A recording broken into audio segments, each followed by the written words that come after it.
या माया मधुकैटभप्रवसनी या माहिषोन्मूलनी या धूमेशचण्डमुण्डवसनी या रक्तबीजाशिनी शक्तिशुम्भनुशुम्भदैत्यदलनी या सिद्धिलक्ष्मीपरा सा चण्डी नवकोटिशक्तिसहिता मां पातु सर्वेश्वरी। सर्वस्वरूपे सर्वेशे सर्वशक्तिसमन्विते भयभ्यस्त्राहिनो देवी दुर्गे देवी नमोस्तुते।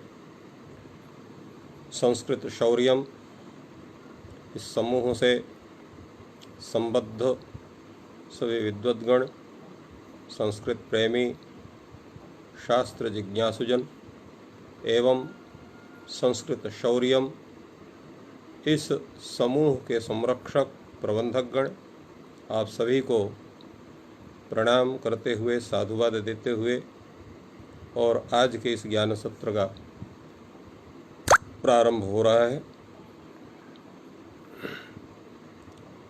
सर्वादिगण की चर्चा चल रही है।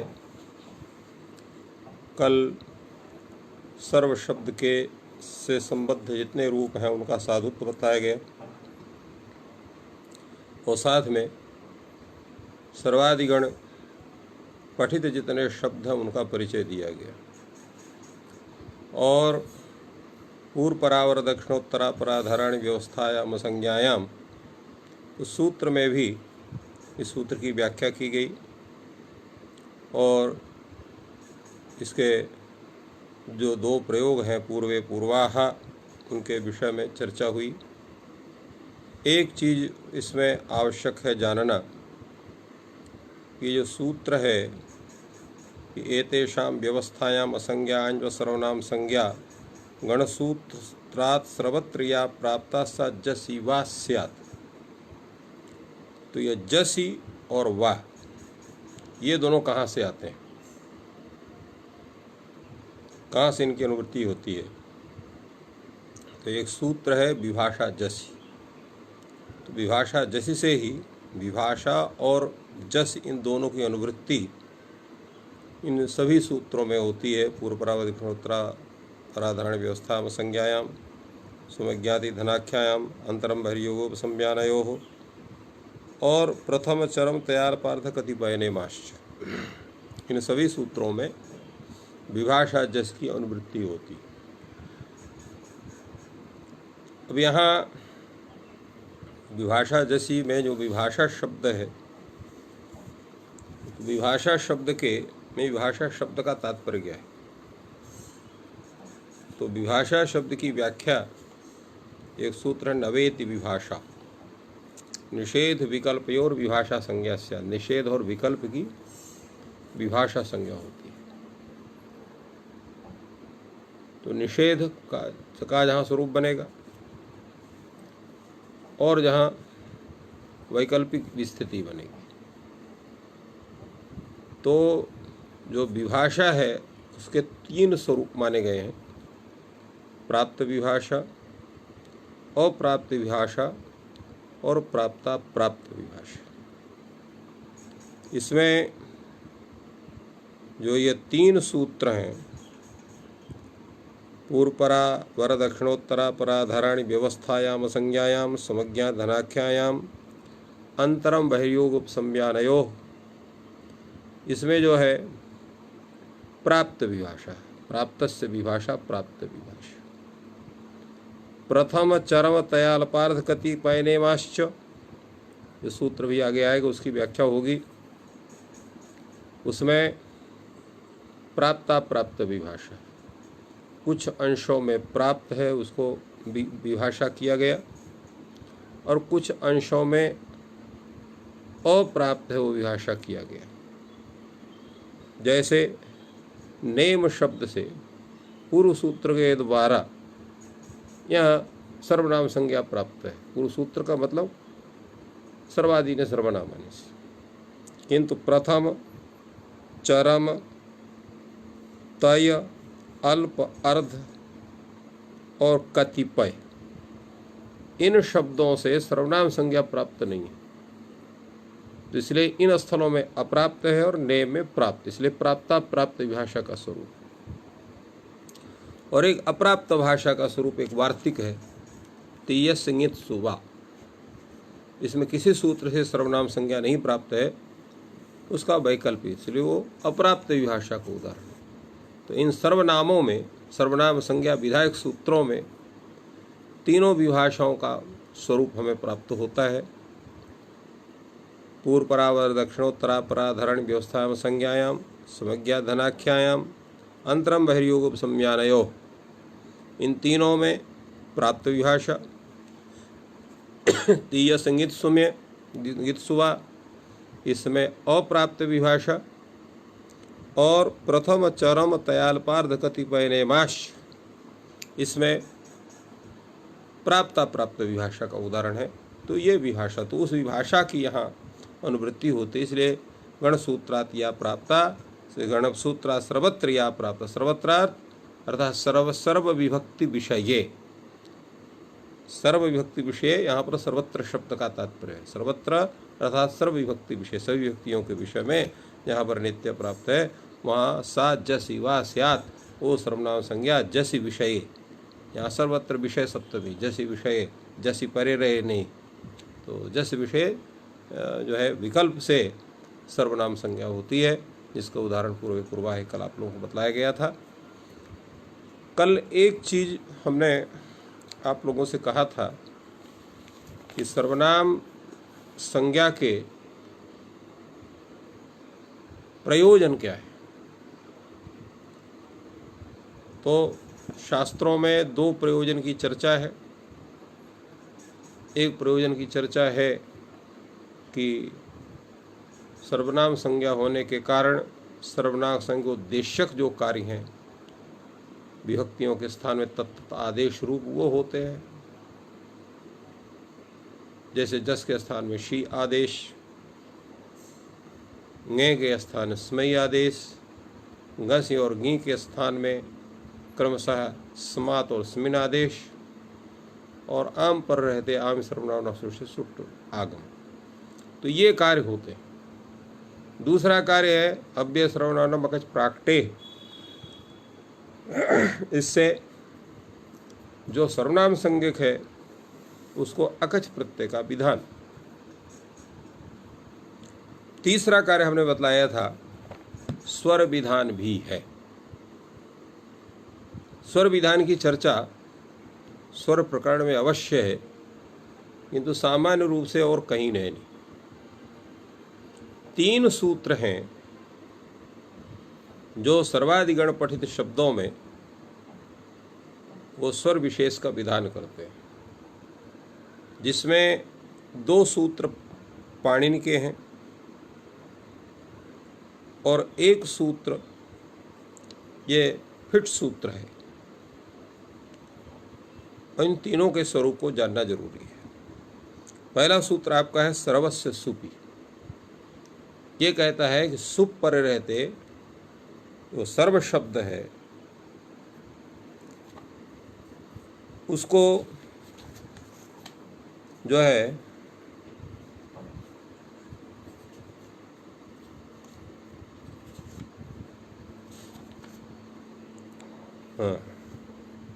तो सुप के परे रहते जो सर्व शब्द है उसका अंत उदात्त होता है।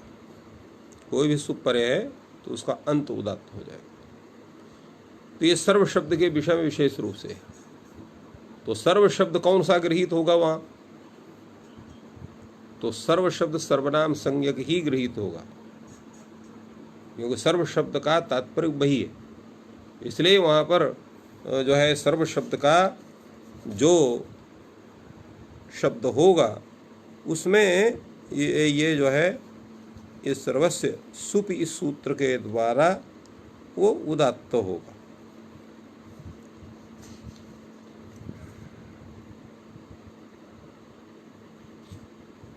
इसका इसीलिए उदाहरण भी उन्होंने दिया, सर्वे नंदन्ति यशसः, नहीं वो गलत बोल गए हम, आदि उदात्त होता है।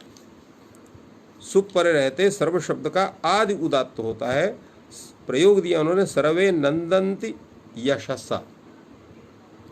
तो यहाँ देखिए सर्वे उन्होंने उदाहरण दिया, जिससे लोगों को ये भ्रम ना हो कि सर्वनाम संज्ञा से अतिरिक्त सर्व शब्द, सर्वसंज्ञक से अतिरिक्त सर्व शब्द का भी ग्रहण हो सकता है।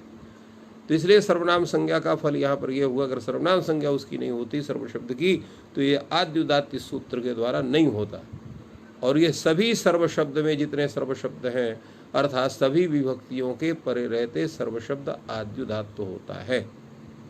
अन्यथा ये शब्द सर्व शब्द जो है उंछादिगण में इसका पाठ मान करके इसको अंतोदात्त भी माना जाता है। तो ये तो इसका फल हो गया। दूसरा जो आपका सूत्र है वह है स्वांग शिटा मदंता नाम, और ये सूत्र जो है फिर सूत्र का है।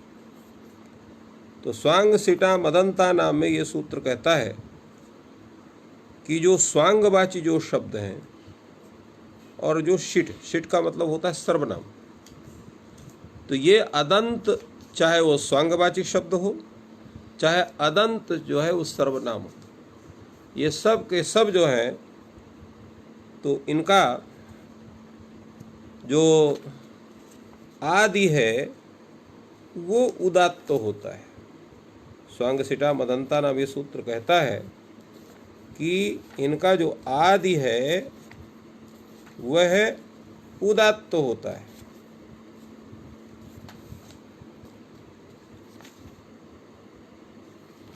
तो इस तरह से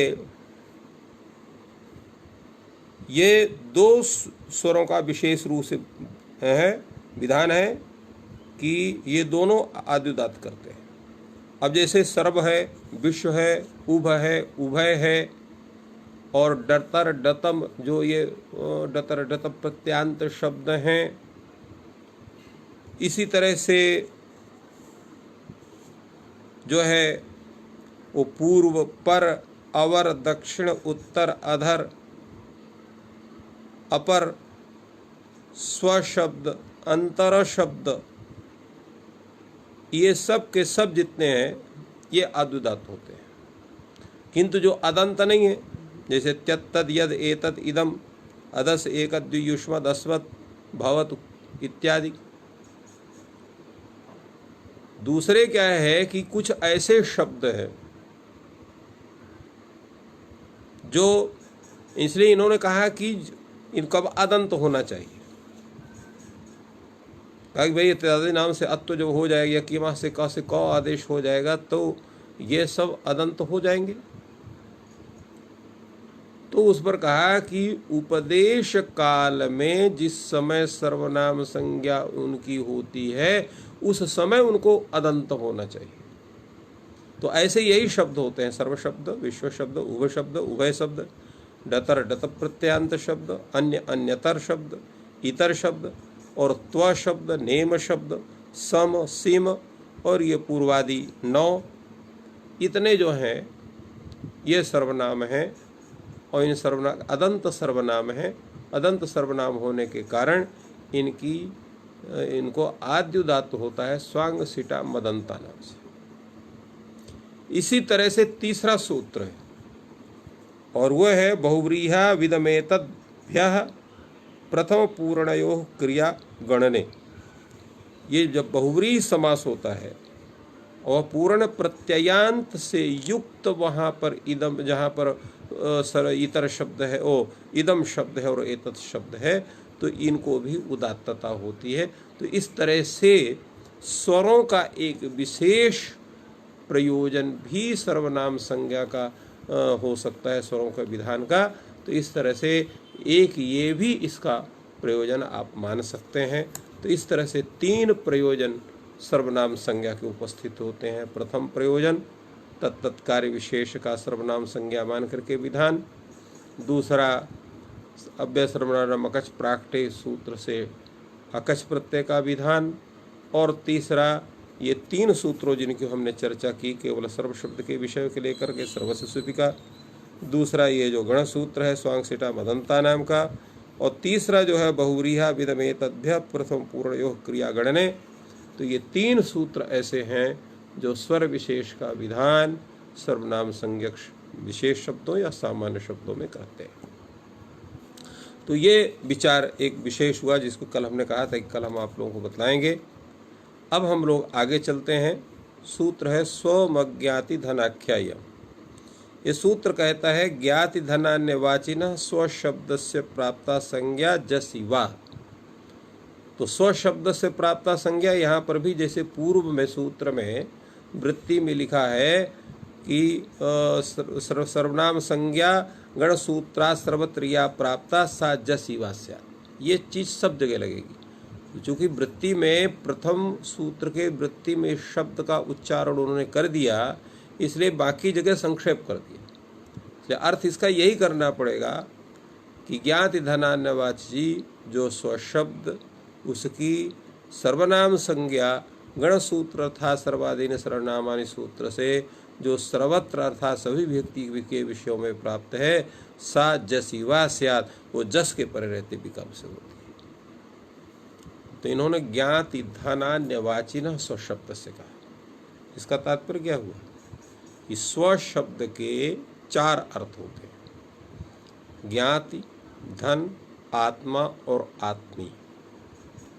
तो ज्ञाति का मतलब हो गया संबंधी, जो आपके संबंधी हैं, कोई भी संबंध लगता है वो ज्ञाति शब्द से। ज्ञाति हुआ जिसका रक्त का संबंध हो, वो ज्ञाति शब्द से। सभी संबंधी नहीं होंगे, सभी संबंधी तो आपके मित्र आदि वो भी सभी संबंधी माने जाएंगे, परंतु संबंधी शब्द का तात्पर्य है इसका रक्त का संबंध, अर्थात पितृकुल मातृकुल विशेष रूप से ये दोनों गृहीत होते हैं।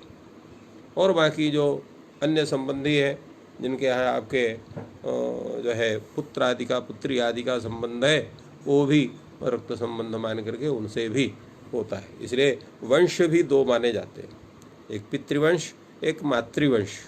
इसलिए श्राद्ध आदि में इन्हीं दोनों का सर्वप्रथम पिंडदान जलदान आदि कर्म होता है, तो ये मुख्य स्वरूप में आते हैं। तो ये ज्ञाति पदे न बोध्य होते हैं। दूसरा है धनवाची स्वशब्द, तो धन है, स्व माने धन भी होता है। और तीसरा है आत्मा, स्व माने आत्मा का होता है। इदम वस्तु स्वम स्वकीयम वस्तु, आप बोलते हैं ये मेरी वस्तु है, स्वकीय है, तो स्वम आत्मा का ज्ञान। और आत्मीय, आत्मीय का मतलब जो आपके सर्वाधिक नज़दीक है, आत्मीय वो कहलाता है, ये हमारे आत्मीय हैं, ऐसा आप बोलते हैं, तो वो भी स्व कहते हैं, वो भी स्व शब्द से बोध होता है। तो ज्ञाति और धनवाची जो स्व शब्द है उसकी सर्वनाम संज्ञा होती ही नहीं, उसकी सर्वनाम संज्ञा नहीं हो। तो आत्मा और आत्मीय वाची ही जो स्व शब्द है उसकी जो है सर्वनाम संज्ञा होगी, और वो भी जस के परे रहते विकल्प से होगी और नत्र नित्य होगी। इसीलिए इन्होंने ये सूत्र अलग से पाणिनि को लिखना पड़ा। इन्होंने गण सूत्र में भी इसको लिखा और पृथक रूप से भी लिखा और कहा कि स्व शब्द की सर्वनाम संज्ञा तभी होगी जो आत्मा और आत्मीयवाची रहेगा, ज्ञाति और धनवाची नहीं रहेगा, किंतु जस के परे रहते हुए विकल्प से होगा, अन्यत्र जो है वो नित्य होगा। तो अन्यत्र से अभी आगे हम लोग इस पर चर्चा करेंगे कि अन्यत्र से किसको किसको लिया जाएगा, किसको किसको नहीं लिया जाएगा, या कोई विशेष विधान होगा, उसकी चर्चा बाद में करेंगे। तो यहाँ पर स्व शब्द है, उसकी हम सर्वनाम संज्ञा जब कर देते हैं तो यहाँ बहुत की विवक्षा में बहुवचन जस होता है, और जस में जकार की संज्ञा, तस्य लोपा से लोप, और जशा शीश यहाँ शी आदेश आप करते हैं, और शकार की संज्ञा पहले वहाँ पर स्थान इदादेश नल विधौ से जस निष्ठ जो प्रत्ययत्व धर्म है, उस प्रत्ययत्व धर्म का अतिदेश हम जस जो है शी में करते हैं तो वो प्रत्यय माना जाता है। तब लशक व तथिते सूत्र से उसकी संज्ञा होगी, और इत संज्ञा होने के पश्चात तसलोपा से लोप, स्व ई इस अवस्था में गुण करने पर स्वे बनता है। और जब नहीं होगी संज्ञा, सर्वनाम संज्ञा क्योंकि विकल्प से हो रही है, तो ऐसी अवस्था में यहाँ पर प्रथमे पुरुष वर्ण से पुरुष वर्ण दीर्घ करके सकार को रुत्व विसर्ग करके स्वाह, ये 2 रूप आपके सिद्ध होते हैं, स्वे स्वाह। इसलिए यहाँ पर लिखा स्वे स्वाह आत्मीयाः आत्मान इति वा, ये उनका अर्थ प्रदर्शन होगा। ज्ञाति धनान्यवाचिनस्तु स्वाह ज्ञातयः अर्थाः वा, इसलिए उन्होंने स्पष्ट कर दिया कि ज्ञातिवाची और धनवाची जो स्व शब्द उसकी सर्वनाम संज्ञा किसी भी सूत्र से नहीं होती, इसलिए स्वाह ज्ञातयः अर्थाः वा, ये इन्होंने स्पष्ट कहा, उस चीज को बतलाया। आगे जो चर्चा है वो अग्रिम सूत्र की है, अंतरम बहिर्योगोपसंज्ञानयोः। ये सीधे कहता है कि अंतर शब्द जब बाह्य और परिधानीय अर्थ में रहेगा, बाह्य का अर्थ मतलब बाहर जाना, बाहर होना, परिधानी का मतलब वस्त्र आदि को धारण करना, उसको पहनना, तो उस अर्थ में जब अंतर शब्द रहेगा तो उसकी गणसूत्रात या सर्वत्र प्राप्ता संज्ञा सा जसिवा स्यात्, यहाँ पर भी वही करेंगे, गणसूत्रा सर्वनाम संज्ञा या गणसूत्रा सर्वत्र प्राप्ता, प्राप्ता माने गण सर्वनाम संज्ञा गणसूत्र या सूत्रात या सर्वत्र प्राप्त, सा जसिवा स्यात्। तो सर्वनाम संज्ञा जो है, जो गणसूत्र था सर्वादीन सर्वनामानि से सर्वत्र प्राप्त है, वो जस के परे रहते, जस के परे रहते नहीं, जस विषय, कभी भी परे रहते यहाँ अर्थ मत करिएगा, नहीं गलत अर्थ हो जाएगा, जस परे नहीं, जस विषय, क्योंकि सर्वनाम संज्ञा विभक्ति उत्पत्ति के पहले होती है, विभक्ति उत्पत्ति के बाद नहीं होती है। निर्विभक्त वो जो है निर्निमित्तक संज्ञा है, किसी के निमित्त मान करके नहीं होती है, इसलिए जस विषय, यहाँ पर जो सज जस में सप्तमी है वो औपश्लेषिक सप्तमी नहीं है, विषय सप्तमी, इसलिए परे अर्थ नहीं निकलेगा। अभी तो जस विषय, जस प्रत्यय करने की आपको विवक्षा होगी तो ऐसी अवस्था में सर्वनाम संज्ञा उसको विकल्प से होगी। अगर जस प्रत्यय करने की विवक्षा आपको नहीं है, किसी दूसरे प्रत्यय की है, तो वह नित्य होगी, ये तात्पर्य होगा। तो जस शिवा अंतरे अंतरावा शाटका है, इसमें यहाँ पर अंतर शब्द है, जब यहाँ पर जस के विषय में सर्वनाम संज्ञा किया आपने, तो जस को शी आदेश वगैरह हो करके जैसे पहले आपने शब्दों को सिद्ध किया वैसे अंतरे शब्द सिद्ध होगा। और जब वहाँ पर सर्वनाम संज्ञा आपको अभीष्ट नहीं है, उसकी अब विवक्षा नहीं करेंगे, तो विकल्प, चूँकि विकल्प से विधान हो रहा, तो पक्ष में यहाँ पर जस विभक्ति होने पर सर्वनाम संज्ञा चूँकि है नहीं, इसलिए प्रथमे वो पुरुष वर्ण दीर्घ होकर के सकार वृत्त विसर्ग होकर के अंतराहा ये बनेगा। अर्थ क्या हुआ इसका? तो अंतरे अंतरावा गृहाहा माने घर से बाहर होना, और अंतरे अंतरावा शाटका परिधानीया माने ये जो शाटक हैं ये परिधानीय हैं, इनको आपको पहनना है। तो यहाँ पर परिधानी अर्थ में और बाह्य अर्थ में अंतर शब्द है, उसकी सर्वनाम संज्ञा होगी। अन्य अगर कोई अर्थ इसके कहीं दिखाई पड़ते हैं तो उस अर्थ में ये सर्वनाम संज्ञा इसकी नहीं होगी। तो ये तो एक कथा हुई इन दो शब्दों को, तीनों को लेकर के, पूर्व, पर, अवर, दक्षिण, उत्तर, अपर, अधर, स्व और अंतर, ये 9 हैं।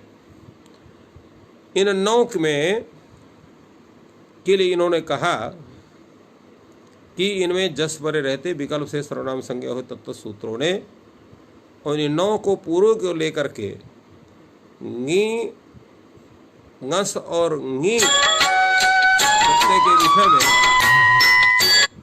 जो है यहाँ चर्चा हो रही है कि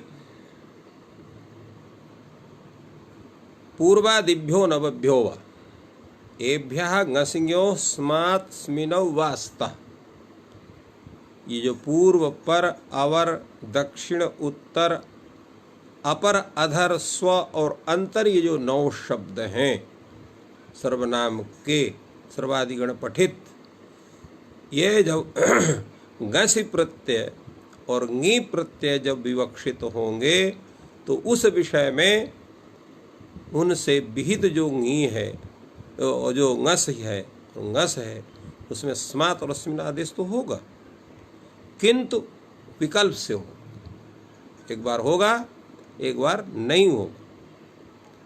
इसलिए यहाँ जो पूर्व शब्द है, जब वहाँ पर पंचमी विभक्ति एकत्व की विवक्षा आपको होगी तो सर्वनाम संज्ञा से संज्ञक जो पूर्व शब्दों से विहित जो ङस्य है उसके स्थान में ङसिञ्यो स्मात् स्मिनौ इस सूत्र से नित्य स्मात् आदेश प्राप्त होगा। उसको बाध करके ये पूर्वादिभ्यो नवभ्यो से विकल्प से स्मात का विधान हो। तो जब स्मात का विधान हो जाएगा तो पूर्वस्मात शब्द बनेगा। और झलाम जो से जस्त और वाव सामने से चर्त करें पूर्वस्मात पूर्वस्माद, ये दो रूप बनेंगे। किंतु जब आप यहाँ पर सर्वनाम संज्ञा की विवक्षा नहीं करेंगे, क्योंकि विकल्प से विधान होता है, तो इस सूत्र से क्या होगा, नहीं सर्वनाम संज्ञा तो होगी, क्योंकि ये सूत्र ही विकल्प से विधान करता है। सर्वनाम संज्ञा से भीत जो ङी और ङस और ङस है विकल्प से विधान करते, एक बार विधान करेगा एक विधान नहीं करेगा। तो तात्पर्य ये हुआ कि यहाँ पर सर्वनाम संज्ञा का वैकल्पिकत्व नहीं है, स्मात स्मिन प्रत्यय का आदेश का वैकल्पिकत्व है। तो सर्वनाम संज्ञा गण सूत्र से होगी, अर्थात सर्वाधीन सर्वनामानि सूत्र से। पूर्व परावर दक्षिणोत्तरा पराधाराणी व्यवस्थायाम संज्ञाम समज्ञा धनाख्यायाम अंतरम बहिर्यो संज्ञानयो, ये तीन जो है सर्वनाम संज्ञा का ही वैकल्पिकत्व करते हैं। परंतु पूर्वादिभ्यो नवभ्यो ये सर्वनाम संज्ञा का वैकल्पिकत्व नहीं करता, ये जो है आदेश का वैकल्पिकत्व करता है कि पूर्वादि नौ से विहित जो ngसी और ngस हैं, ngसी और ङी हैं, उनको स्मात और स्मिन आदेश ये विकल्प से हो। इसलिए ये नहीं है कि वहाँ पर सर्वनाम संज्ञा विकल्प से होती है, केवल जस के पर रहते सर्वनाम संज्ञा का वैकल्पिकत्व कहा गया है। और ये ngसी और ङी के स्थान में जो स्मात और स्मिन आदेश हैं, इनका वैकल्पिकत्व जो हुआ है वो सर्वनाम संज्ञा को मान करके नहीं हुआ। सर्वनाम संज्ञा जो है वहाँ पर नित्य है, इन आदेशों का विकल्प से विधान है। इसलिए जब यहाँ पर स्मात आदेश होगा तो वह सर्वस्मात रूप बनेगा, जब नहीं होगा तो वहाँ पर जो है टांगसी के सामनाथ से इस सूत्र से वहाँ पर आत आदेश हो जाएगा ngसी के स्थान में, और वहाँ पर सवर्ण दीर्घ होकर के जो है जैसे रामात बनता है वैसे पूर्वात बनेगा, परात बनेगा, अवरात बनेगा, दक्षिणात बनेगा आदि। और इसी तरह से ङी में भी है, जब वहाँ पर स्मिन आदेश हो जाएगा तो पूर्वस्मिन बनेगा, स्वस्मिन बनेगा, अंतरस्मिन बनेगा या परस्मिन बनेगा, अवरस्मिन बनेगा, दक्षिणस्मिन बनेगा। किंतु जब नहीं होगा विधान, चूंकि विकल्प से विधान होता है, तो पूर्वे, परे, अवरे, ये सब जो है वहाँ पर ङी विभक्ति और ङकार की संज्ञा होने पर आदगुणा से गुण होकर के पूर्वे, परे, अवरे, दक्षिणे आदि ये रूप बनेंगे सप्तमी एक वचन में। तो इस तरह से इन शब्दों का साधुत्व प्रकार होता है। पूर्वादि शब्दों में दो जगह वैकल्पिकत्व है। एक तो जो है संज्ञा का वैकल्पिकत्व है, और वह है जस के परे रहते, और दो जगह जो है वो आदेश का वैकल्पिकत्व है, स्मात का और स्मिन का। तो ये इनमें भिन्नता है, इसलिए इनके रूप में ये तीन जगह परिवर्तन है। प्रथमा बहुवचन, पंचमी एक वचन और सप्तमी एक वचन में। शेष सर्व शब्द के समान ही उसका रूप का स्वरूप बनेगा। इसके पश्चात दूसरा जो अगला सूत्र है आपका है प्रथम चरम तयाल्पार्ध कतिपयने माश्च। प्रथम शब्द, चरम शब्द, तय प्रत्ययांत शब्द, अल्प शब्द, अर्ध शब्द और कतिपय शब्द तथा नेम शब्द, ये भी इन शब्दों से क्या होता है, सर्वनाम संज्ञा इनकी होती है, विकल्प से होती है जस के विषय में। अब यहाँ जो प्रथम शब्द है, चरम शब्द है, तय प्रत्ययांत शब्द है, अल्प शब्द है, अर्ध शब्द और कतिपय शब्द है, इन शब्दों की सर्वनाम संज्ञा किसी सूत्र से नहीं प्राप्त है। इसलिए जस के विषय में यहाँ पर विकल्प से सर्वनाम संज्ञा का विधान होता है। किंतु नेम शब्द की सर्वनाम संज्ञा सर्वाधीन सर्वनाम से नित्य प्राप्त है, और जस के पर रहते उसका वैकल्पिकत्व होता है। इसलिए हमने इसको बतलाया था आपको प्राप्ता प्राप्त विभाषा का उदाहरण। जैसे प्रथम शब्द है, चरम शब्द है, इनकी आप प्रातिपदिक संज्ञा करेंगे, प्रातिपदिकत्वात् यहाँ पर चूक प्रातिपदिक संज्ञा करेंगे। फिर जस संज्ञा, जस विभक्ति का आपको विवक्षा जब होगी तो ऐसी अवस्था में यहाँ पर पहले सर्वनाम संज्ञा उनकी होगी इस सूत्र के द्वारा।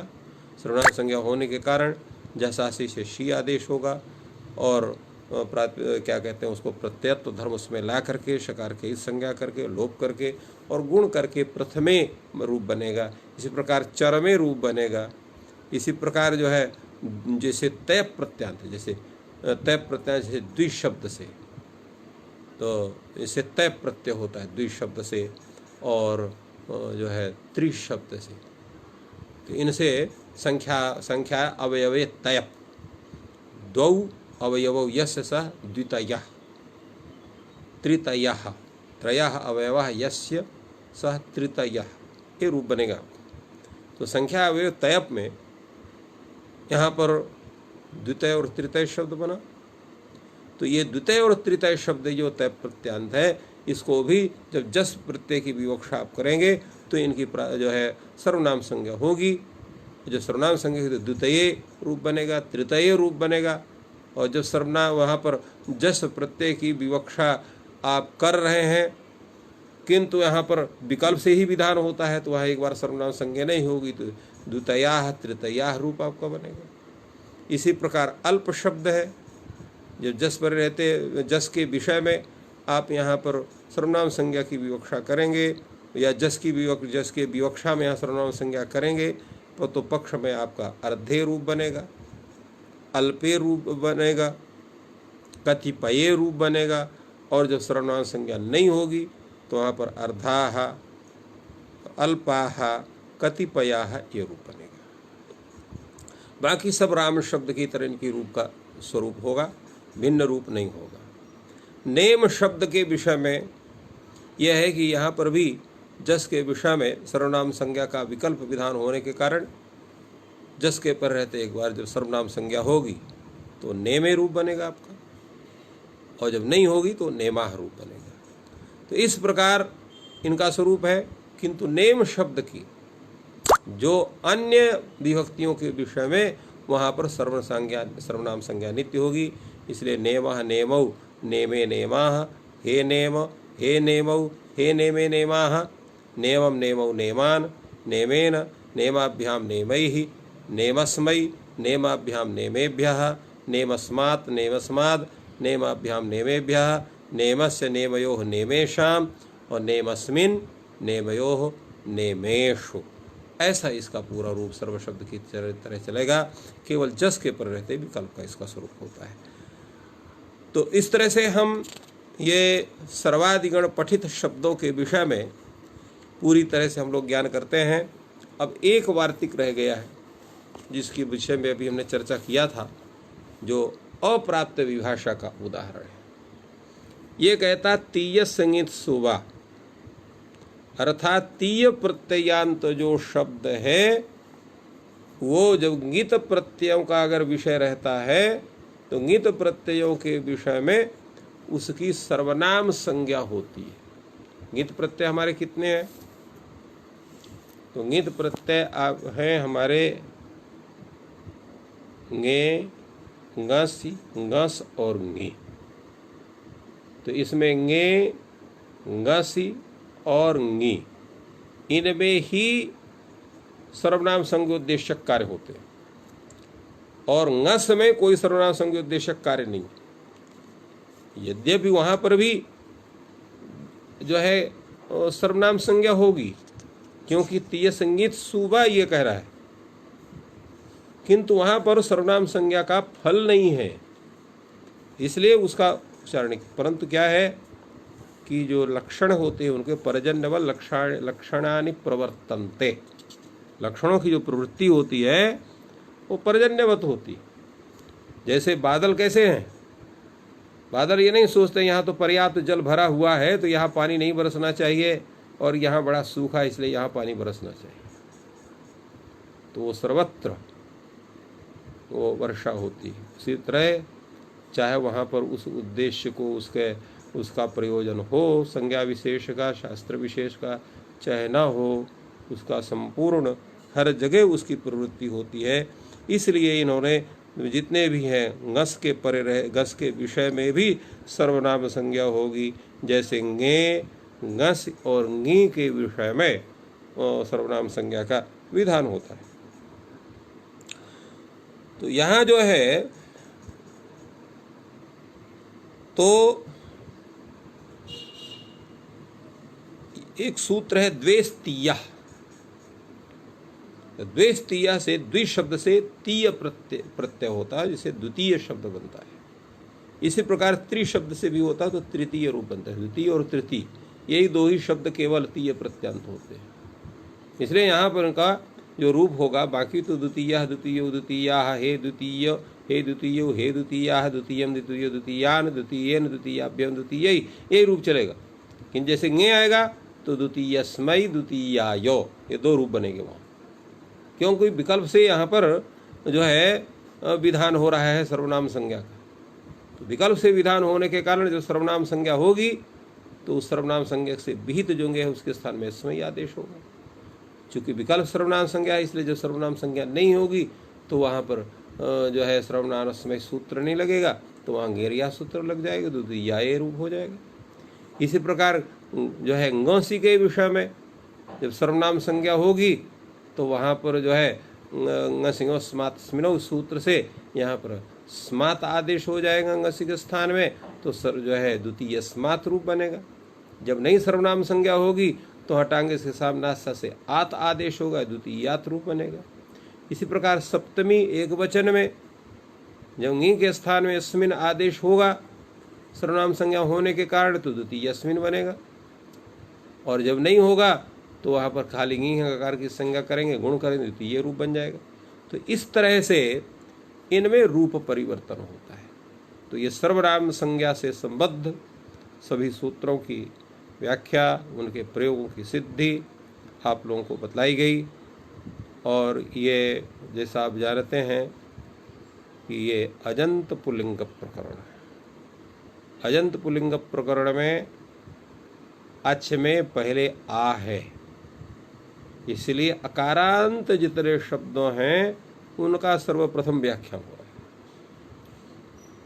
तो राम शब्द से जितने भी सामान्य शब्द है तद्वत आ गए, इसलिए वहां लिखा है एवं कृष्णादयोप्यनन्ताः, एवं कृष्णादयोप्यदन्ताः। तो इसी प्रकार कृष्ण आदि जितने भी ह्रस्व अकारांत शब्द हैं उनका सबका रूप राम शब्द की तरह चलेगा। और कुछ विशेष परिवर्तन होता था, इसलिए सर्वाधीन सर्वनामानि के तहत जितने सर्वाधिगण पठित शब्द हैं वो भी जितने ह्रस्व अकारांत हैं उनके वहाँ पर विचार हो गया, उनके सिद्ध साधुत्व प्रकार बतला दिया गया। सर्व शब्द का बतलाया गया, सर्वेश उभय, डतर डतम, अन्य अन्यतर, इतर, त्वत् का नहीं बतलाया क्योंकि त्वत् हलंत है, परंतु उसका ज्ञान करा दिया गया। इसी प्रकार सम सिम इनका ज्ञान करा दिया गया। पूर्व परावर दक्षिणोत्तरापराधारणी व्यवस्थायाम संज्ञायाम समज्ञा धनाख्याम अंतरम बहिर्योगोपसम्यानयो, तो इनका भी गणना हो गई। और इसके बाद इनके स्वरूप का, इसके साथ में ऐसे जो शब्द हैं जो वसुधा सर्वाधिगण में पठित नहीं हैं किंतु जस के परे जस के विषय में वहाँ पर सर्वनाम संज्ञा का विधान होता है, ऐसे प्रथम अक्षर तयाल पार्थिक पैनेमाश्च और एक वार्तिक है तीय सिंगित सुबह, इस पर भी विचार हुआ। अब एक ऐसा शब्द है तो अकारांत, किंतु उसका जो रूप चलता है वो दो तरह का चलता है। एक अकारांत स्वरूप भी चलता है, एक सकारांत स्वरूप भी चलता है। तो ऐसे भिन्न स्वरूप वाले शब्द का यहाँ चिंतन करने के लिए यहाँ पर यह शब्द उपस्थित होता है निर्जरा, निर्गता जरा यस्मात्, असो निर्जरा। यहाँ पर निरपूर्वक निरुपसर्ग का जरा शब्द के साथ यहाँ समास हुआ, निर्गता जरा यस्मात् निर्जरा। यह बहुव्रीहि समास है यहाँ पर। तो निर्जर शब्द है, निर्जर शब्द की प्रातिपदिक संज्ञा होगी कृतद्धि समासा सूत्र से। प्रातिपदिकत्वात् यहाँ पर ये आपके 1 ये पूरे प्राप्त होंगे। और प्रातिपदिकात् लिंग परिमाण वचन मात्रे प्रथमा से यहाँ पर प्रथमा विभक्ति का नियमन होगा।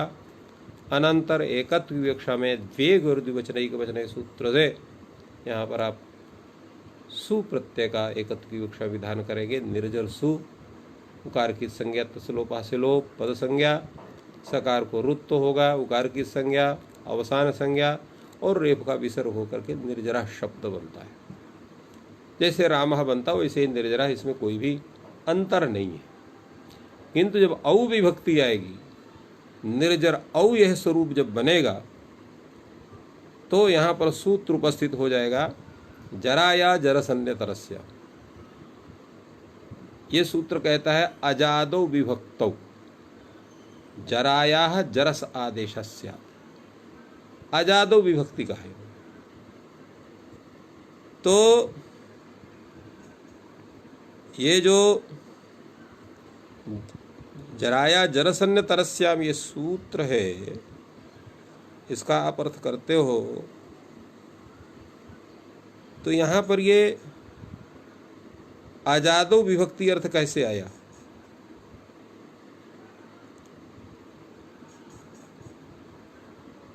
तो कहते भाई इसमें ऐसा है, एक सूत्र है अष्टन आविभक्तो। इस सूत्र को आप पढ़ेंगे हलंत पुल्लिंग प्रकरण में, तो उससे यहाँ पर विभक्तों की अनुवृत्ति होती है। और एक सूत्र है अचिरारितः, उससे यहाँ पर अच की अनुवृत्ति होती है। और अच होता है विशेषण। किसका विशेषण होता है? विभक्ति का। तो यहाँ पर क्या होता है? तदादि विधि हो जाती है, इसलिए अजादौ विभक्तौ अर्थ हो गए। तो जराया जरस वा स्यात् अजादो विभक्ति, ये सूत्र का अर्थ हो गया। जराया जरसन तेरा साम सूत्र है। अष्टाना विभक्तों से विभक्तों की अनुवृत्ति, अचिरारिता से अच की अनुवृत्ति, तो अच विभक्तों ऐसा स्वरूप बनेगा। यहाँ पर तदादि विधि हो जाएगी, तो अजादौ विभक्तौ अर्थ हो जाएगा। ये अजाद विभक्ति पर रहते जरा के स्थान में जरस आदेश होता है। यहाँ पर आपका स्वरूप है निर्जर धन औ, क्योंकि आप द्वित्व की विवक्षा हुई है निर्जर निर्जर ऐसा हुआ। उसमें द्वित्व की विवक्षा में जब स्वरूपाणावेश से एक निर्जर का लोप हो गया, एक शेष रह गया, तो ऐसी अवस्था में द्वित्व की विवक्षा होने के कारण यहाँ द्विवचन औ का विधान हुआ है, तो निर्जर औ बना है। अब यहाँ पर ये सूत्र आता है कि जरा के स्थान में जरस आदेश होना चाहिए अजाद विभक्ति के पर रहते विकल्प से। तो यहाँ जरा है कि नहीं, पहले इसका निर्धारण करें। तो भाई निर्जर में जरा तो नहीं है, ये तो निर्जर शब्द है, इसमें जरा कहाँ है? इसलिए इसको जरस आदेश नहीं हो सकता। आप गलत इस जगह पर सूत्र को उपस्थित कर दिए, तो ये एक परिभाषा उपस्थित होती है। कहा पदांगाधिकारे तस्य तदंतस्य च, जहाँ पदस्य का अधिकार है और अंगस्य का अधिकार है, वहाँ पर तस्य च तदंतस्य, माने तस्य यस्य शब्दस्य उल्लेखः तस्य स्थाने पिकार्यं भवति, अपि च यह शब्दः यस्य समुदाय से अन्ते वर्तते तस्यापि आदेशः भवति। अर्थात पदस्य का जहाँ अधिकार है, अंगस्य का जहाँ अधिकार है, वहाँ जो है वह जो उस जिस शब्द को उद्देश्य करके विधान हो रहा, उस शब्द का स्थान विधान उसका विधान होता है, और वह शब्द जिसके अंत में है उसको वो कार्य विशेष का विधान होता है। तो यहाँ जो है अंगस्य का अधिकार चल रहा है, पदस्य का भी अधिकार है। इस कारण से यहाँ क्या होगा? तो यहाँ पूरे निर्जर शब्द के स्थान में, यहाँ क्योंकि यहाँ पर जरा शब्द तो है परंतु निर्जर के समुदाय में है, तो तो तदंत कौन होगा? निर्जर पूरा शब्द हो गया, इसलिए पूरे निर्जर के स्थान में जरस आदेश प्राप्त होगा। तो कहे पूरे तब तो खाली जरसो ही बनेगा, निर्जरौ या निर्जरसो रूप तो नहीं बनेगा। तब दूसरी परिभाषा यहाँ उपस्थित होती है, वो कहते हैं निर्दिश्यमानस्य आदेशा भवन्ति। आदेश जो होते हैं निर्दिश्यमान को होते हैं। आदेश कौन है? जरस। निर्दिष्ट कौन है? जरा। इसलिए जरा को ही होगा जरस आदेश, निर्जर को नहीं होगा। तो क्या फिर समस्या हो गई? कहेगी यहाँ पर जरा तो है ही नहीं, वहाँ तो जर है। तो ठीक है, निर्दिष्ट मान यहाँ पर जरा शब्द है सूत्र में, जराया जरसनतरस्याम, तो जरा को होगा, किंतु यहाँ जरा तो है नहीं, यहाँ तो जर शब्द है, तो कैसे उसके स्थान में करेंगे? तो तीसरी परिभाषा उपस्थित हुई, वो कहती है एक देश विकृत मनान्यवत। अगर किसी का एक अंश विकृत भी हो गया है तो भी अन्यवत न, वो अन्य के समान नहीं माना जाएगा। जैसे यहाँ पर जरा शब्द था, जब हम समास नहीं किए थे, विग्रह किए थे, तो क्या था? निर्गता जरा यस्मात्। तो यहाँ पर जरा शब्द जो है वहाँ, किंतु जब समास किया वहाँ पर तो रस हो गया, तो निर्जर बना, तो इसका एक देश विकार होगा, मैंने दीर्घ की जगह रस्व हो गया, इसलिए ये जरा शब्द ही माना जाएगा। निर्जर घटक जो जर शब्द है वो तद्भिन्न नहीं माना जाएगा। ये एक देश विकृत मनन्यवत कहता है। जैसे छिन्ने पुच्छे श्व एव नाशो नच गर्धभा, अर्थात किसी कुत्ते की अगर पूंछ कट गई है तो कुत्ता ही कहा जाएगा, वो घोड़ा गधा नहीं कहा जाएगा।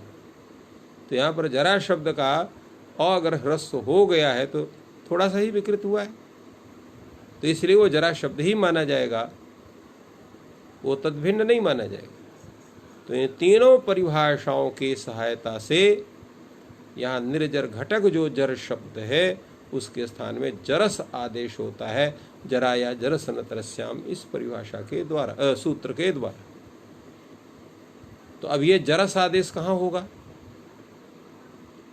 तो जैसे उन्होंने कहा निर्दिश्यमानस्य आदेशा भवन्ति, इस नियम के आधार पर निर्दिश्यमान जो जर है वो चूँकि ये जरस आदेश भी है जो है ये अनेकाल है, इसलिए संपूर्ण जर के स्थान में जरस आदेश का विधान होगा।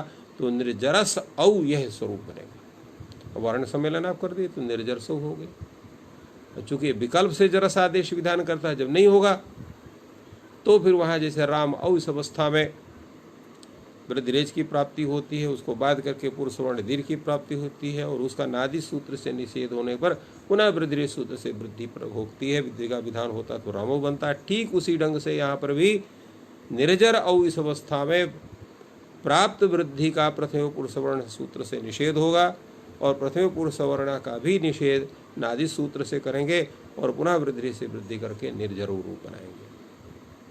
तो इस तरह से जहाँ जहाँ आजादी प्रत्यय है वहाँ सब जगह जरस आदेश होगा, और पक्ष में वहाँ राम शब्द के तरह समान निर्जर शब्द का रूप चलेगा। इसलिए निर्जरहा ये एक ही रूप हुआ, क्योंकि हल अंत विभक्ति है, हल और इसके बाद जो है औ ये आजाद विभक्ति है, तो निर्जरौ निर्जरसौ। इसके बाद जस विभक्ति आएगी तो वहाँ पर जो है निर्जरसा निर्जराह, फिर संबोधन होगा तो हे निर्जर, औ में हे निर्जरसौ हे निर्जरौ, और जस में हे निर्जरसा हे निर्जराह, अम में निर्जरसम निर्जरम निर्जरसौ निर्जरौ निर्जरान निर्जरसः, ये षष्ठ विभक्ति का स्वरूप होगा। इसके बाद टा विभक्ति में निर्जरसा निर्जरेण, और भ्याम में और भिस में तो निर्जराभ्याम, और क्या होगा निर्जरैः, ये रूप बनेगा, और निर्जरो भी होगा वहाँ पर। क्यों? वहाँ पर जरस जब आप करेंगे तो वहाँ भिस आदेश नहीं होगा, या ऐसा है कि वहाँ जब भिस को ऐसा आदेश हो जाए तब अगर आप करेंगे तो निर्जरसई भी रूप बनेगा। तो इस तरह से वहाँ पर थोड़ा सा है, परंतु निर्जरसई ही रूप उचित है, क्योंकि जहाँ पर जब आज़ादी स्वरूप होता है तभी होगा, तो निर्जर ही भी रूप बनेगा, निर्जरसई भी रूप बनेगा। इसके बाद आपका अंगे विभक्ति आती है, जिसमें निर्जर से निर्जराय, फिर भ्याम और भ्यस में निर्जराभ्याम निर्जरेभ्यः, क्योंकि यहाँ पर आज़ादी न होकर हलाद विभक्ति है, जरस का कोई प्रश्न ही नहीं है। ngसी में निर्जरसा निर्जरात, फिर इसके बाद भ्याम भ्यस में निर्जराभ्याम निर्जरेभ्यः। अब आएगा षष्ठी आपका, तो निर्जरस्य निर्जरसः, ये दो रूप बनेंगे आपके। और पंचमी भी निर्जरसः और निर्जरात बनता है, जैसे हमने बतलाया। और इसके बाद ओस में निर्जरयोः निर्जरसोः निर्जराणाम निर्जरसाम। सप्तमी में निर्जरसि निर्जरे निर्जरयोः निर्जरसोः, और सप्तमी बहुवचन में निर्जरेषु। इस तरह से ये रूपों का स्वरूप है। ये दो दो रूप बनते हैं, इसका थोड़ा सा अभ्यास करना पड़ता है, तो अभ्यास करने से ये स्वरूप हो जाता है। तो इतने परिवर्तन जो है वो ह्रस्व अकारांत शब्दों में, इसलिए जितने परिवर्तन हो सकते हैं इन्होंने बतलाया। तो हमारे सामने 3 परिवर्तन उपस्थित हो रहे हैं। पहला परिवर्तन तो राम शब्द का है, जो सर्वप्रथम है। दूसरा परिवर्तन का स्वरूप उपस्थित होता है सर्वादिगणों का, और तीसरा परिवर्तन केवल निर्जर शब्द का है।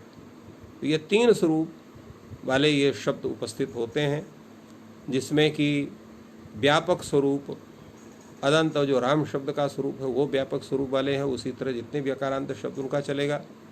उससे कुछ जो है परिगणित शब्द सर्वादिगण पठित शब्द हैं, उनका रूप का स्वरूप होगा।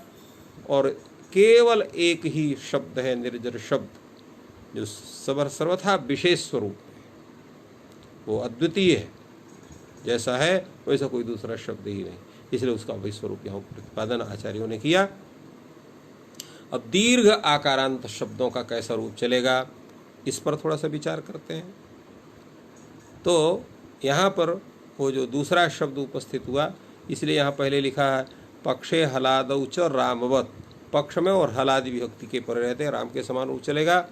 और विश्वपाह शब्द ये उपस्थित हुआ है आपको, दीर्घ आकारांत शब्द। विश्वम पातीति विश्वपाह। यहाँ पर वस्तुतः जैसे कंबलम ददाती कंबलदह, गोदह कंबलदह रूप बनते हैं, तो आतोनुसर्गे कह से क प्रत्यय होना चाहिए, तो विश्वपाह रूप बनेगा। विश्वपाह विश्वपो विश्वपाह ऐसा रूप चलेगा। किंतु यहाँ पर जो है आतोनुसर्गे से क प्रत्यय न होकर के क्युप्चा सूत्र से यहाँ क्युप प्रत्यय हुआ है। क्युप का सर्वापहार लोप होकर के ये विश्वपाह शब्द बनता है। विश्वम पातीति विश्वपाह, क्युप्चा सूत्र से क्युप प्रत्यय हुआ है, कृदंत है ये, और इसलिए क्युप का सर्वापहार लोप होता है। सर्वापहार शब्द का अर्थ होता है सर्व अपहार, माने संपूर्ण का हरण हो जाना।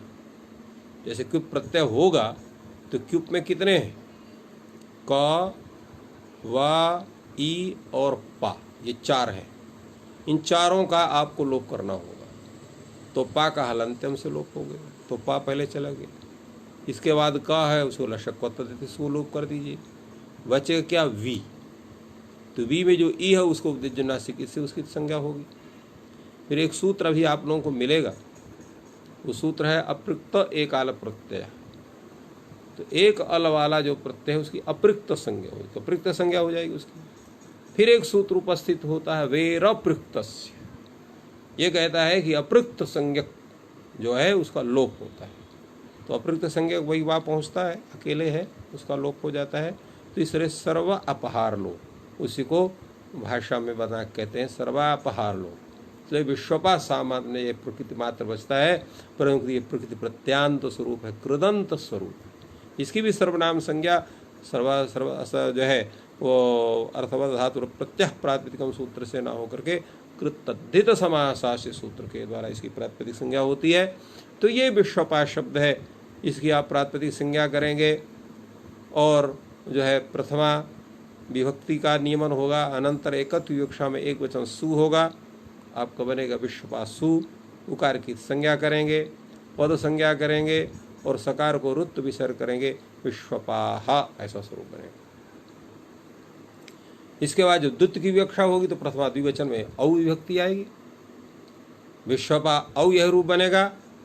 और यहाँ पर सूत्र लग जाएगा प्रथमयोः पूर्व सवर्ण। हाँ, अक से यहाँ पर प्रथमा संबंधी अच है कि द्वितीया संबंधी अच, तो प्रथमा संबंधी अच, तो यहाँ पर पूर्व सवर्ण दीर्घ होना चाहिए। और तो अब यहाँ सूत्र लग जाएगा आपका दीर्घात जस च, दीर्घात जस इच च परे पूर्व सवर्ण दीर्घो न स्यात्। तो यहाँ ये नादिज के वाच्य सूत्र है, तो यहाँ पर हो जाए दीर्घात, दीर्घात, तो इसलिए वहाँ पर जो है तो दीर्घात जस इच च परे, दीर्घ से जस हो और इच हो, तो दोनों को पहले पूर्व सवर्ण दीर्घ का निषेध करता है। तो पूर्व सवर्ण दीर्घ का निषेध हो गया, तो पूर्व सवर्ण दीर्घ का निषेध होने से बना क्या, विश्वपा औ ऐसा ही स्वरूप रहेगा, क्योंकि यहाँ पूर्व सवर्ण दीर्घ हुआ नहीं, तो विश्वपा औ इस अवस्था में वृद्धि सूत्र से आप वृद्धि कर दीजिए, तो विश्वपौ ऐसा रूप बनेगा। और जब जस विभक्ति आएगी तो जस विभक्ति परे रहते ही पूर्व सवर्ण दीर्घ का निषेध कर देता है, इसलिए यहाँ पर विश्वपा अस में पूर्व सवर्ण दीर्घ का निषेध होने के कारण आकाश सवर्ण दीर्घा से दीर्घ हो जाएगा, तो विश्वपास बनेगा। और पद संज्ञा होने से सकार खरोत विश्वपाहा। इसी तरह से संबोधन में जब आप विश्वपा से यहाँ पर सु लाएंगे, एक वचन में संबुद्धि संज्ञा उसकी करेंगे, विश्वपा सु बनेगा, उकार की संज्ञा विश्वपा स। अब संबुद्धि संज्ञा होने के पश्चात भी यहाँ पर सा का कुछ बिगड़ेगा नहीं, क्योंकि कोई लोप करने वाला कोई सूत्र नहीं है। एंग ह्रस्वा संबुद्धि जो लोप करने वाला है वो जो है एंगंत अंग से ह्रस्वांत अंग से पर संबुद्धि अवयव हल का लोप करता है। यहाँ ये दीर्घ है इसलिए उसका लोप नहीं होगा, फलता रुत्व भी सर्व हो जाएगा। तो हे विश्वपाहा, हे विश्वपौ, हे विश्वपाहा, यही स्वरूप होगा। जब अम लाएंगे तो अम पूर्वा से पूर्व विश्वपाम, ऐसे बार फिर औ लाएंगे विश्वपौ, और जब शस विभक्ति आएगी विश्वपा अस, ये आपका स्वरूप है। प्रथमयो पूर्व सवर्ण से पूर्व सवर्ण दीर्घ प्राप्त होगा। ऐसी अवस्था में क्या होना चाहिए, तो चलिए पहले कुछ सूत्र हैं, इनके अर्थ का ज्ञान हम लोग कर लेते हैं। यहाँ सूत्र पहले आपको उपस्थित होता है सुडन अपुंसकस।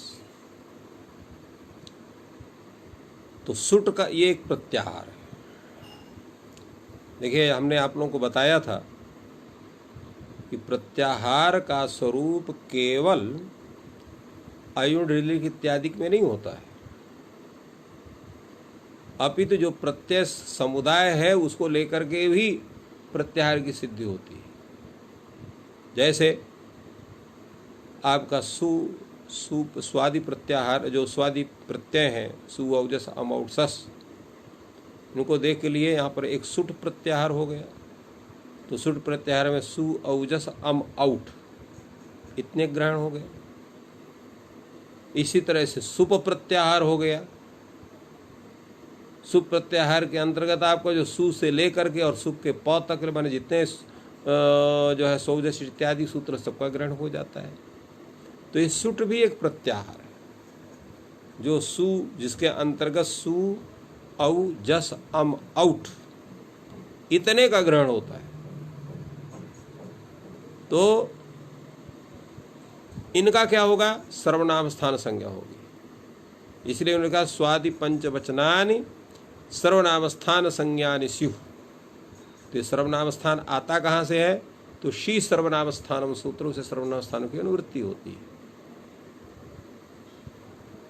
तो वो यहाँ होगा कि सुडन नपुंसक अनुपुंसकस्य यानी अक्लीवस्य, अर्थात जो नपुंसक लिंग में विद्यमान शब्द नहीं है, ऐसा जो शब्द उससे विहित जो ये 5 हैं, अर्थात सु औ जस अम औट, इनकी कौन संज्ञा होती है, सर्वनाम स्थान संज्ञा होती है। इसलिए कहा स्वादि पंचवचनानि सर्वनाम स्थान संज्ञानि स्युः अक्लीवस्य। अक्लीवस्य नाम अक्लीवाद विहितानाम एषाम सर्वनाम संज्ञा भवति, अक्लीवाद विहितानाम न भवति। अर्थात अनपुंसक लिंग से विहित जो ये हैं 5 वचन, उनकी सर्वनाम संज्ञा होगी, किंतु अगर नपुंसक लिंग शब्द से विहित है तो उनकी सर्वनाम संज्ञा नहीं होगी। ये तात्पर्य।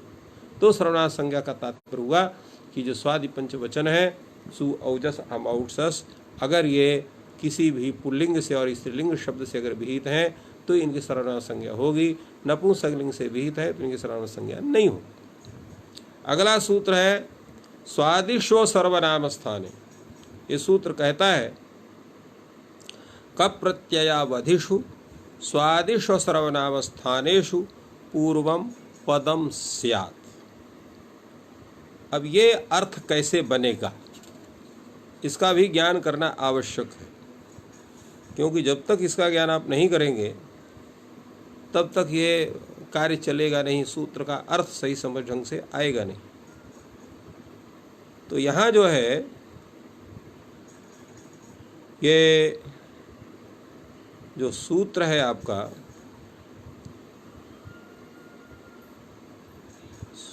तो यहाँ स्वादिषु असर्वनाम स्थाने ये कहा गया,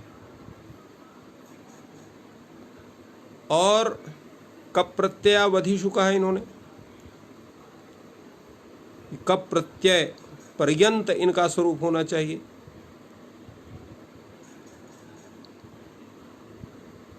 तो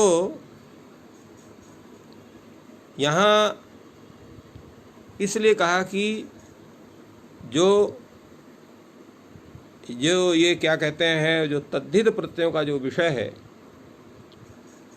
तो शेषाद विभाषा, इस सूत्र जो कप प्रत्यय का विधान है उससे पूर्व अर्थात समासांत प्रत्ययों का जहाँ विधान प्रारंभ होता है उससे पूर्व जो है वहाँ तक का जो विषय है वो सु औजस के सु से लेकर के और वहाँ तक के जितने हैं वो पूरे प्रत्यय कप प्रत्यावधिषु, इसलिए अवधि शब्द का कहा मैंने कप प्रत्यय के पूर्व। हाँ, तो इसलिए अवधि यहाँ पर दो स्वरूप, उसकी अभी हम चर्चा करेंगे। तो उनकी सर्वनाम स्थान संज्ञा होती है, पद संज्ञा होती है। तो कप प्रत्यावधिषु स्वादिषु असर्वनाम स्थान अर्थात सर्वनाम स्थान भिन्नेषु कप प्रत्यावधिषु स्वादिषु सर्वनाम स्थान भिन्न कप प्रत्यय पर्यंत या कप प्रत्यावधिक जो भी स्वादि हैं उनके परे रहते पूर्व अर्थात प्रकृति की पद संज्ञा होती है। पद संज्ञा विधायक ये दो सूत्र हैं, एक सुप्तिगंतम पदम जो प्रकृति प्रत्यांत समुदाय की पद संज्ञा करता है, माने सुबंत की, सुबंतदादि की, और ये स्वादि सर्वनाम स्थान है, ये सर्वनाम स्थान भिन्न स्वादि प्रत्यय के परे रहते ये प्रकृति की पद संज्ञा करता है। ये प्रकृति प्रत्यय समुदाय की नहीं करता है, प्रकृति की पद संज्ञा करता है। और इसी का अपवाद सूत्र है यचिभम। तो यचिभम में भी स्वादिष्ट और सर्वनाम स्थान ये पूर्ण सूत्र अनुवृत्त होता है, पूरी की अनुवृत्ति होती है। तो इसका भी जो अर्थ बनेगा, यहाँ य अच लिखा है, यश्च अच्छ इति यच यच अने समाहारा यच तस्मिन यच अर्थात यक। अब यहाँ पर यस्मिन सदावल ग्रहणे से तदादि विधि हो जाएगी। तो यकारादिषु अजादिषु अब किसके विशेषण हो रहे हैं? स्वादिषु के विशेषण हो रहे हैं। तो स्वादिषु और स्वादिषु का विशेषण और कौन है? असर्वनाम स्थानेषु, ये भी उसका विशेषण है। मैंने सर्वनाम स्थान भिन्न यकारादि अजादि स्वादि कप प्रत्यय पर्यंत जो प्रत्यय हैं उनके पर रहते पूर्व की जो है वो भौ संज्ञा होती है। तो अब यहाँ विश्वपा अस है, कौन संज्ञा होना चाहिए? पद संज्ञा होना चाहिए कि भौ संज्ञा होना चाहिए? तो यहाँ एक परिभाषा है कि दोनों संज्ञा हो जाए। पहले तो यही प्रश्न होगा कि दोनों संज्ञा हो जाए। जैसे कई लोगों के दो नाम होते हैं तो इनके भी दो नाम हो जाए, तो क्या नहीं हो सकता है? आ कडारा देखा संज्ञा ये तो ऊर्धम कडारा कर्मधारे इत्यतः प्राग एकस एकैव संज्ञा किया। ये कहते हैं कडारा कर्मधारे इस सूत्र के पूर्व तक जो भी संज्ञा विधान करने वाले सूत्र हैं वो एक उद्देश्य की एक ही संज्ञा कर सकते हैं, दो संज्ञा उसकी नहीं हो सकती। तो प्रश्न हुआ किसको होना चाहिए? कहा या परा अनवकाशा, जो पर हो और अनवकाश हो। तो जो पद संज्ञा है वो प्रत्येक स्वादि प्रत्यय की परिणति करती है, तो इसलिए वो अनवकाश नहीं है और पर भी नहीं है। पर संज्ञा कौन है? यचि भम है, ये उसके पश्चात पठित है। और वो क्या है कि ये आजादी में करना चाहता है, यकारादि अजादि प्रत्यय मात्र में करना, तो अनवकाश भी है। तो इसलिए यहाँ पर भव संज्ञा का विधान होगा। भव संज्ञा का विधान होकर के विश्वपा, ये जब भव संज्ञा हो जाएगा तो एक सूत्र आपके सामने उपस्थित होता है, आतो धातो आकारांत यो धातु तदंतस्य भस्यांगस्य लोपस्य। अकारांत जो धातु, तदंत जो भव संज्ञा का अंग, तो पूरे अंग का लोप प्राप्त होगा। तो अलोन्त्यस्य से अंत आ का लोप होगा, और अंत आ का लोप करने पर विश्वप अस, और वर्ण सम्मेलन में विश्वपस पद संज्ञा होने से सकार को रुत्त विसर्ग होकर के विश्वपाह यह रूप आपको बनेगा। और शेष चर्चा हम लोग फिर पश्चात जिस दिन आपका पुनः पाठ होगा उस दिन करेंगे। और आज यहीं इस ज्ञान सत्र की यहीं पर पूर्णता होती है। आप सबको धन्यवाद। जय तु संस्कृतम, जय तु भारत।